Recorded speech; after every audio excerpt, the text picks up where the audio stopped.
नमस्कार मित्रांनो, ठरलं तर मग या मालिकेच्या आजच्या भागात आता सायली आणि अर्जुन रूममध्ये असतात. त्याच वेळेला सायली अर्जुनला सांगत असते की आज ना मला ना खळ तर ना सुमन काकूंना कसंतरीच वाटत होतं सांगायला की नागराज काकांवर लक्ष ठेवा आणि एखाद्या बायकोला जर आपल्या नव्यावर लक्ष ठेवायला लागलं तर तिला सुद्धा किती त्रास होत असेल ना. तसा त्रास सुमन काकूंनाही होत असेल, पण आपण तरी काय करणार ना. आणि त्याला सुमन काकूही काहीच करू शकत नाही, कारण नागराज काकांनी तशी वेळच आणली आहे म्हटल्यावर काहीच होऊ शकत नाही. कसं असत ना या पुरुषांचं असं. आता इथे सायली बोलू लागल्याबरोबर अर्जुनच्या डोळ्यासमोर सारखे सचिनचेच भास होत असतात. त्याला जिकडे तिकडे फक्त आणि फक्त सचिनच दिसत असतो आणि त्यामुळेच ना आता मात्र खूप जास्त त्रास होऊ लागतो. तर दुसरीकडे मात्र आता पाहायला मिळतं अस्मीबद्दलच विचार करत असतो, कारण अस्मिता सुद्धा या सगळ्यात अनलकी निघाली. पण आता या सगळ्या गोष्टी तो सायली समोर बोलू शकत नव्हता आणि तिला सांगूही शकत नव्हता आणि त्यामुळेच ना तो थोडा हर्ट झालेला होता. तर पुढे मात्र आता पाहायला मिळतं सायली जी आहे ती मात्र आता अर्जुनला सांगत असते की अहो मी काय म्हणते, तुम्ही अस्मिताईबद्दल काही बोलत होतात का? काही नाही, अस्मिताई सुद्धा बघा ना किती लकी आहेत. आता सायली बोलते त्यावर अर्जुनला हो असं बोलावंच लागतं, कारण अर्जुनकडे दुसरा पर्यायच नसतो. कारण आता सायलीलाही असंच वाटत असतं की अस्मिताला सुद्धा चांगला समजून घेणारा नवरा भेटला आहे आणि त्यामुळे थोडी ती हळवी आहे.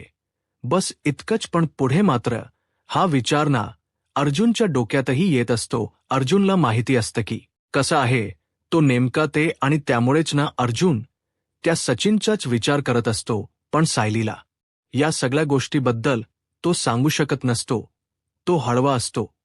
तर दुसरीकडे मात्र आता या सगळ्या गोष्टी तर घडत असतातच, पण सचिनच्या डोक्यामध्ये ना आता तो फोटो, त्या फोटोमध्ये नक्कीच ती सॅम होती असाच तो आता विचार करत असतो.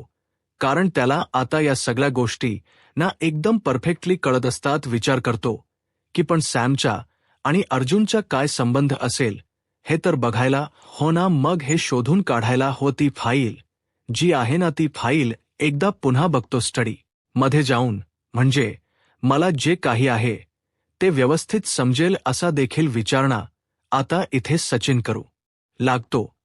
तर दुसरीकडे आता सगळी जण डायनिंग टेबल जवळ बसलेले असतात आणि तिथे छान अशा त्यांच्या गप्पा सुरू असतात. तर इकडे आता त्यांच गेट टुगेदर करायचं ठरत असतं, कारण आता 31 आहे आणि त्याचं प्लॅनिंग यांचं आता सुरू असतं, कसं काय मॅनेज करायचंय ते. आणि त्याच वेळेला आता या सगळ्या गोष्टी ज्या आहेत ना त्या करायचं म्हटलं तर प्रतिमा आणि त्यासोबत रविराज काका आणि त्यासोबत सुमन यांनाही बोलवायचं असा मात्र अस्मिताचा थाट असतो. कारण अस्मिताला ना सध्या तरी ना सगळ्या माणसांसोबत जास्तीत जास्त वेळ घालवायला आवडतो आणि एन्जॉयमेंट हटलं तर तिला खूप बरं वाटतं. पण इकडे मात्र आता अर्जुनच बरोबर लक्ष या सचिनकडे असतं. सचिन हे सगळं स्वतःहून एकदम खुश होऊन करतोय का? कारण त्याचं मन दुसरीकडे लागलेलं आहे. हे सगळं काही त्याला मनाशी खाऊ लागलेलं असतं आणि त्यामुळेच ना तो इकडे तिकडे पाहत असतो. तर दुसरीकडे मात्र आता अश्विन हा डायनिंग टेबलवर येऊन बसला आहे हे सायलीला दिसतं.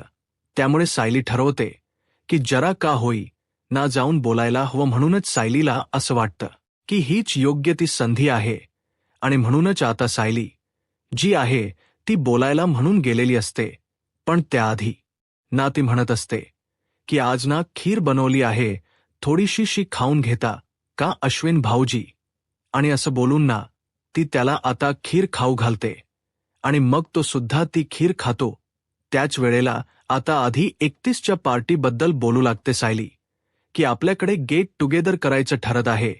त्यामध्ये प्रतिमा आत्या आणि त्यासोबत रविराज काकांना सुद्धा बोलवायचं प्लॅनिंग सुरू आहे.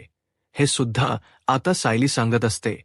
त्यावर अश्विन हो असं फक्त बोलत असतो. पुढे काही जास्त रिएक्ट होत नाही. पहिल्यांदा जसा तो चिडचिड करायचा ना तशी आता तो चिडचिड करत नसतो. म्हणून सायली ना त्याच्याशी हळुवारपणे का होई ना बोलायचा प्रयत्न करत असते, कारण तिला मेन मुद्द्याला हात घालायचा असतो यासाठी.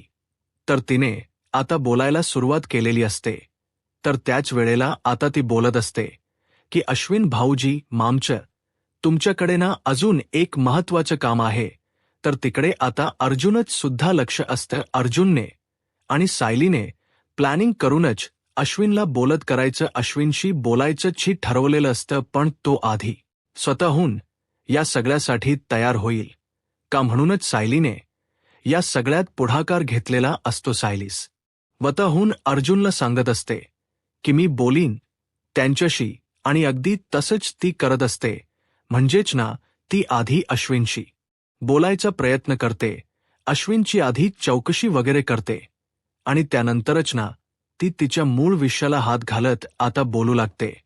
त्यावर आता अश्विनही बोलत असतो की बोल ना, काय बोलायचं आहे, पण एका केस संदर्भात आहे, ते इथे बोलून उपयोग नाही, आपण आपल्या रूममध्ये जाऊन बोलूया, कारण हेही असणार आहेत, यांनाही त्यांनाही तुमच्याशी बोलायचं आहे, असं आता सायली बोलू लागते. सायलीने आता हे सगळं बोलल्यानंतर इकडे आता अश्विनही यायला तयार झालेला असतो. तो म्हणतो की ठीक आहे, मी येतो, आणि त्यानंतर मात्र तो आता यायला तयार असतो. तर तिघेही जण आता बेडरूममध्ये येऊन बोलत असतात. तर अर्जुनला अश्विन म्हणत असतो की एवढं कोणत्या विषयाबद्दल तुम्हाला बोलायचं होतं. तर आता अर्जुन आणि सायली वेळ न घालवता विषयाला सुरुवात करतात. आणि आता रवी, तुला तर माहिती आहे, 1.5 वर्षापूर्वी सिनियरच्या घरी एक डेड बॉडी आली होती, जी की आपल्या प्रतिमा हत्याची होती, आणि त्यानंतर प्रतिमा आता जिवंत आहेत, हे तर तुलाही माहिती आहे. बघ, मग 1.5 वर्षापूर्वी जी आपल्याकडे डेड बॉडी आली होती त्याला DNA रिपोर्टही मॅच झाले होते. हेही गोष्ट तुझ्या लक्षात येते का? त्यावर तो म्हणतो की हो. हा, मग आता या सगळ्याबद्दल काय झालं आहे त्याबद्दलचा तपास सध्या सुरू आहे, कारण आम्हाला या गोष्टींमधून इतकं तर कळलं आहे की या सगळ्याच्या मागे ना या महिपचा हात आहे, कारण या सगळ्या गोष्टी इतक्या व्यवस्थित रचून ठेवल्या आहेत ना, की त्यावरूनच हा सगळा संशय येतोय. मग मला असंच वाटते की या सगळ्याच्या मागे ना महिपचा हात आहे. मग महिपच्या या सगळ्याच्या मागे हात असल्यामुळे या सगळ्या गोष्टींना थोड्या वियड वाटतात, आणि म्हणूनच या सगळ्याचा शोध घ्यायचा आहे. म्हणजेच हॉस्पिटलमध्ये केलेली ती बॉडीची अरेंजमेंट आणि त्यानंतर DNA रिपोर्ट, हे सगळं कोणीतरी घडवून आणलेलं दिसतंय. पण या सगळ्यासाठी हॉस्पिटलमधला स्टाफही तितकाच जबाबदार आहे. म्हणजे जर स्टाफ या सगळ्याला सामील असेल तेव्हाच तर या सगळ्या गोष्टी घडून आलेल्या असतील.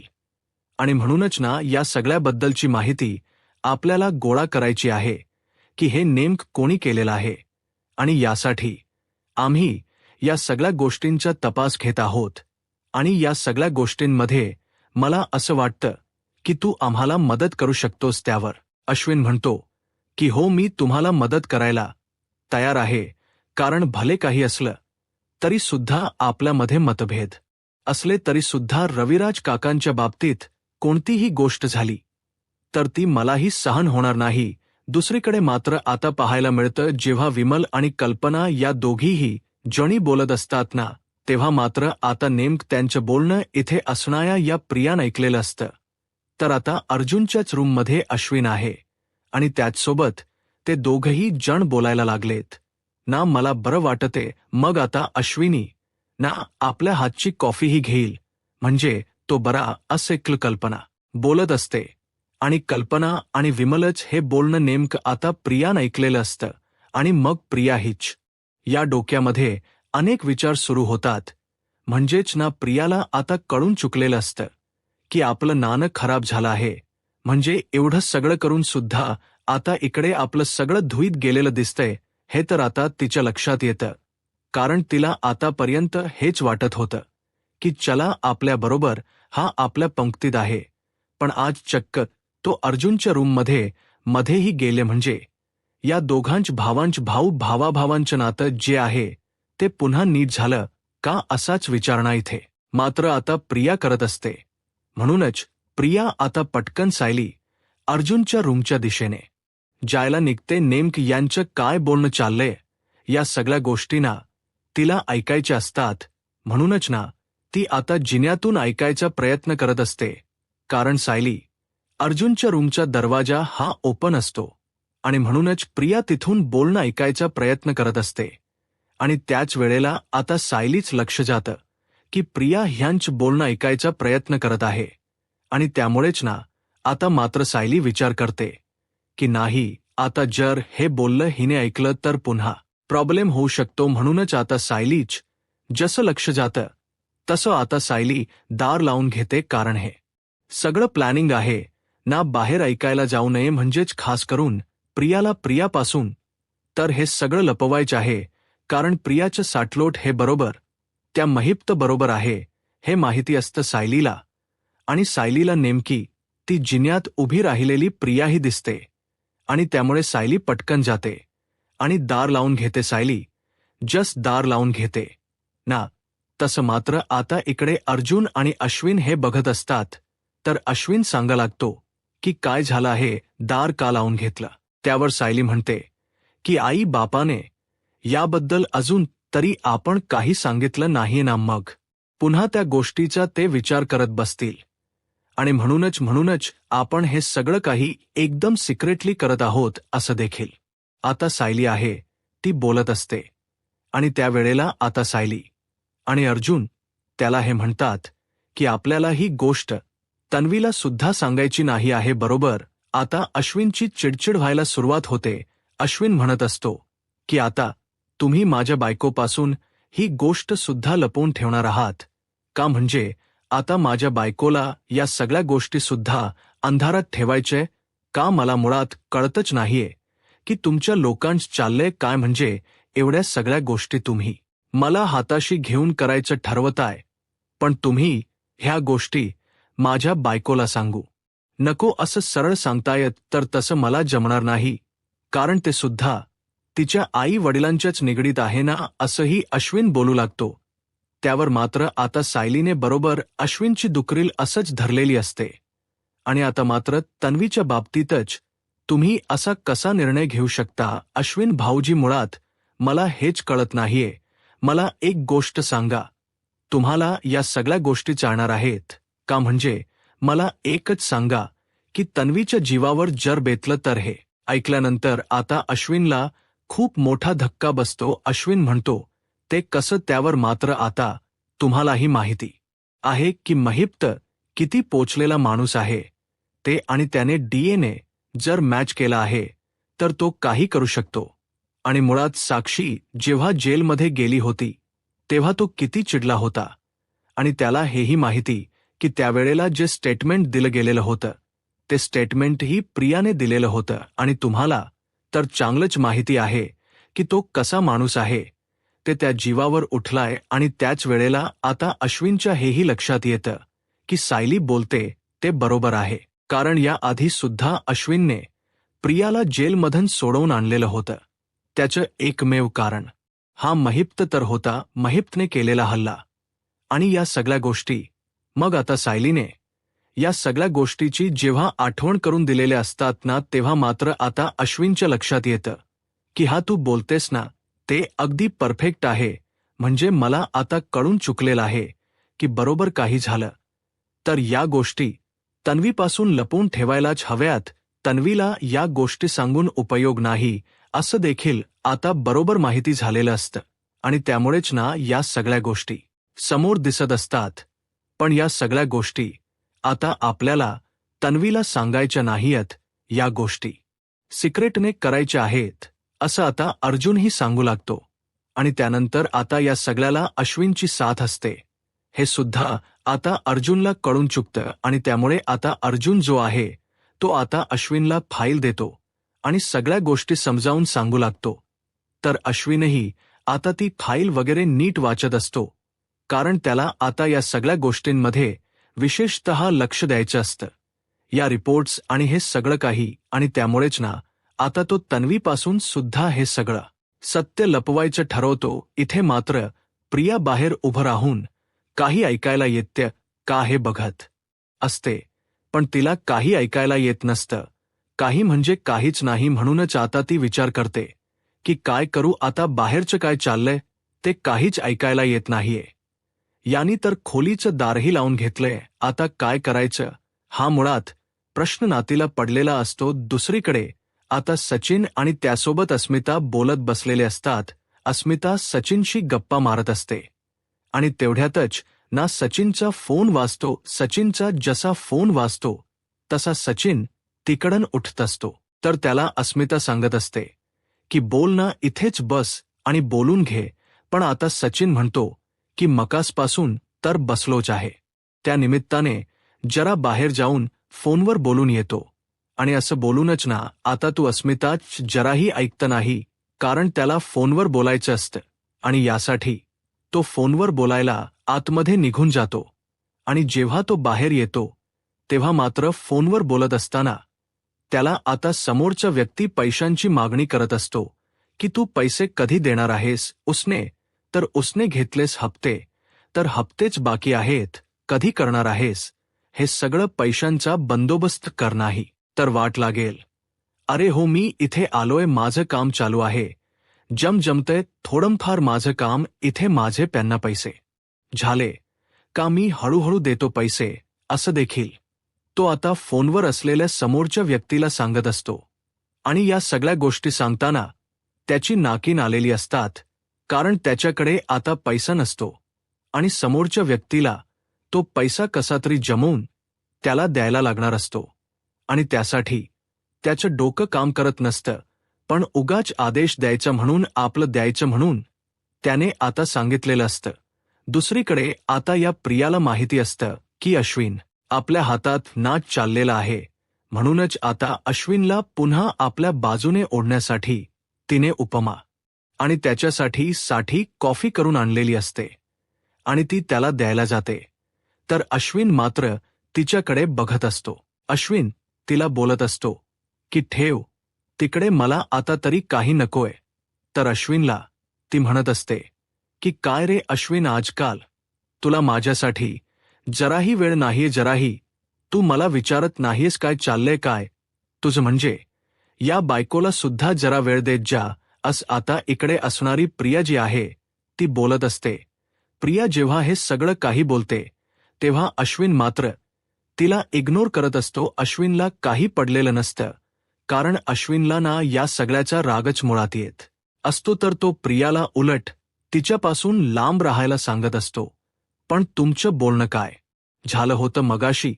तू अर्जुनच्या रूममध्येही गेला होता, तिला खास करून तेच तर ऐकायचं होतं की काय ह्यांचं बोलणं झालंय. त्यावर अश्विन म्हणतो की 31ला गेट टुगेदर करायचं आहे, त्याचबद्दल बोलणं चालू होतं, बाकी काही नाही. अच्छा, त्यावेळेला एवढं काय करायचं आहे? मी तुला पूर्ण डिटेलमध्ये एवढं सांगू शकत नाही. जे त्यांनी मला सांगितले ते मी तुला सांगितले आणि यानंतर ना मला नको बोलायला येऊस, मला नाही बोलायचं, मला माझी काम आहेत, असं देखील आता अश्विन जो आहे तो मात्र प्रियाला सांगू लागतो. आणि त्यानंतर तो रागातच तिच्याकडे बघत असतो. त्यामुळे आता प्रियाला कळून चुकतं की आपल्या हातात आहे ना आता काही शिल्लक राहिलेलं नाही, सगळं काही हातात ना निस्तच चाललेलं आहे. हा अश्विन नाही, अश्विन तिच्या हातात होता. तोपर्यंत तिला बऱ्याच गोष्टी अशा वाटत होत्या की सगळं आपलंच आहे, पण आता अश्विनही तिच्यापासून बऱ्याच गोष्टी लपवतोय म्हटल्यावर आता तिलाही कळत नसतं की काय करावं. पण अश्विनचा राग आणि या सगळ्या गोष्टी एकदम परफेक्ट तर होत्या, कारण जर ती खोट बोलत असेल तर त्यासाठी त्यालाही असंच वागावं लागत होतं. अश्विन शेवटी तिकडं निघून जातो. तर पुढील भागामध्ये ये पाहायला मिळतं अर्जुनच्या ऑफिसमध्ये आता फाईल चेकिंगचं काम चालू असतं. त्याच वेळेला त्याच्याकडे असलेल्या फाईलमधले असलेले रिपोर्टही तेही खोटे असतात. चैतन्य अर्जुन बोलत असतात आणि त्याच वेळेला आता समोर ते सीसीटीव्हीही असतं आणि त्यावेळेला आता अश्विनही तिथे हजर असतो. तर आता आपल्याला त्या हॉस्पिटलमधला हा माणूस कोण आहे हे आपल्याला शोधून काढायला हवं. आणि त्या जो दाखवला जातो सीसीटीव्ही, त्यामध्ये तो नागराजच दिसत असतो की ती डेड बॉडी घेऊन चाललेला आहे. पण आता या सगळ्याचा शोध हा घ्यायचा ठरवलेलाच असतो अर्जुनने. अश्विनने तर आता पुढे काय होईल हे पाहायला आत्ताच महाराष्ट्र या यूट्यूब चॅनलला सबस्क्राईब करा. धन्यवाद.